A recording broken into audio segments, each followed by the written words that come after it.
नमस्कार दोस्तों, स्वागत है आप सबका। आज हम लोग बात करेंगे संविधान के आर्टिकल नंबर 239 के बारे में। जैसे आज के बाद जब हम पढ़ेंगे तो दिल्ली के बारे में पढ़ेंगे।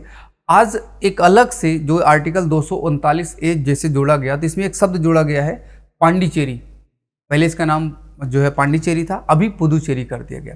तो पांडिचेरी जो इसमें ऐड किया गया वो आपका 14वां संविधान संशोधन साल 1962 में जोड़ा गया था।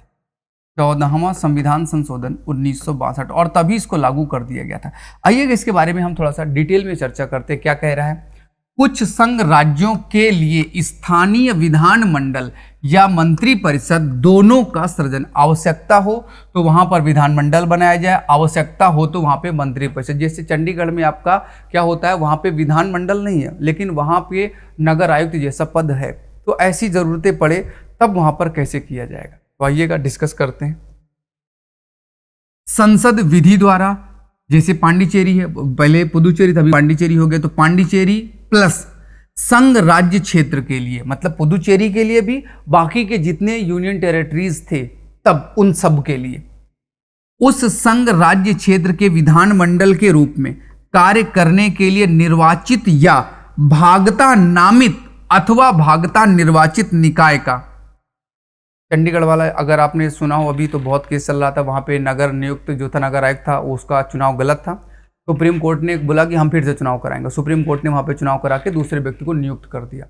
तो जो प्रशासक होते हैं, जहाँ पर उपराज्यपाल नहीं है, जैसे दिल्ली में है लेकिन दादर नागर हवेली में नहीं है, तो दादर नागर हवेली का शासन कैसे चले, तो उसके लिए मंत्री परिषद होगी। अभी जो मंत्री परिषद, चूंकि वहाँ पे कोई मुख्यमंत्री तो है नहीं, तो वो प्रशासक के अधीन होगी। और वो जितने कमेटी के मेंबर होंगे, वे सभी कमेटी के मेंबर में से कुछ चाहे इलेक्टेड हों, चाहे कुछ नॉमिनेटेड हों। राष्ट्रपति चाहे लेकर आए, चाहे वहाँ से निर्वाचित होकर आए, जैसा संसद चाहेगी वैसा ही वहाँ पर काम किया जाएगा। जहां पर विधानसभा है वहां पे उपराज्यपाल, जहां विधानसभा नहीं है वहां प्रशासक, एडमिनिस्ट्रेटर वहां पे काम करता है। चाहे उपराज्यपाल हो चाहे प्रशासक हो, दोनों राष्ट्रपति के अधीन काम करते हैं।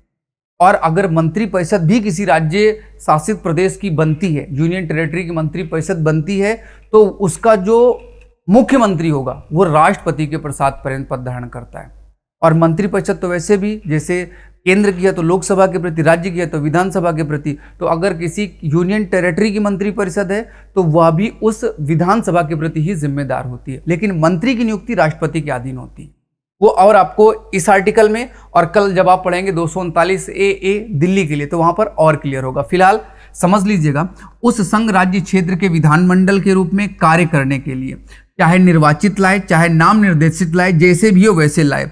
और मंत्री परिषद का भी संसद ही बताएगी किस तरह की मंत्री परिषद बनेगी। अगर बन रही है तो जरूरी नहीं है, या लगा है अथवा या दोनों का सृजन कर सकेगी। चाहे तो केवल मंत्री परिषद बनाए, चाहे विधानमंडल बनाए, जैसी इच्छा हो संसद करेगी। जिनमें से प्रत्येक का गठन शक्ति कृत्य वही होंगे जो विधि के द्वारा निर्दिष्ट किए जाएंगे। रूल्स में जो बता दिया जाएगा वही इसके पावर, इसकी शक्तियां होंगी। सैलरी वगैरह सब कुछ उसी के माध्यम से डिसाइड की जाएगी। आगे बताया गया कि खंड 1 में निर्दिष्ट विधि को अनुच्छेद 368 के प्रयोजन के लिए इस संविधान का संशोधन इस बात के होते हुए भी नहीं समझा जाएगा कि उसमें कोई ऐसा उपबंध अंतर्विष्ट है जो इस संविधान के संशोधन करता है, संशोधन करने का प्रावधान रखता है। अर्थात अगर जरूरत पड़ेगी तो उसमें टेंशन की कोई बात नहीं, संविधान संशोधन नहीं होगा। जैसे दादर नागर हवेली, दमन दीव दो अलग अलग थे, उसके लिए कोई संशोधन करना नहीं पड़ा। जैसे जम्मू कश्मीर आपका एक राज्य था, जम्मू कश्मीर को 2 केंद्र शासित प्रदेश में बांट दिया गया, कोई संशोधन संविधान में नहीं करना पड़ा। तो ये इस तरह से है। लेकिन हाँ, उसके बेसिक मूल में अगर आप चेंज करोगे तो संविधान में संशोधन करना पड़ेगा। जैसे दिल्ली, जब हम कल पढ़ेंगे तो हम देखेंगे कि दिल्ली जो है, जब एक तो केंद्र शासित प्रदेश था, लेकिन जब उसे मंत्री परिषद दिया गया तो उसके लिए 69 नंबर का संशोधन भी किया गया। तो उसके लिए थोड़ा सा कीजिएगा इंतजार। कल मिलते हैं आर्टिकल के साथ, तब तक के लिए मुझे दीजिएगा आ गया tata bye, take care. Like जरूर करें और कभी कभी दोस्तों के साथ शेयर भी करें।